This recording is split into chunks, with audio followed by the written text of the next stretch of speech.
Uzulun mal yarşı, malın baş yarşı, baş devletin tafın malı teretme.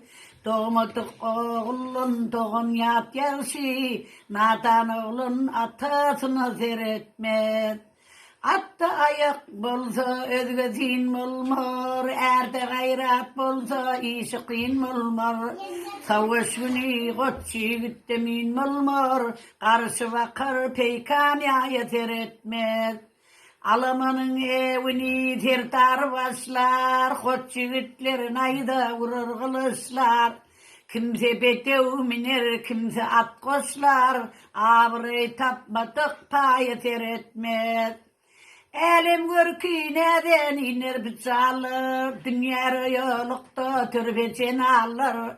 Er ölüveyi yartın kalın çoğalır, koççu gidi öller payı seretmez.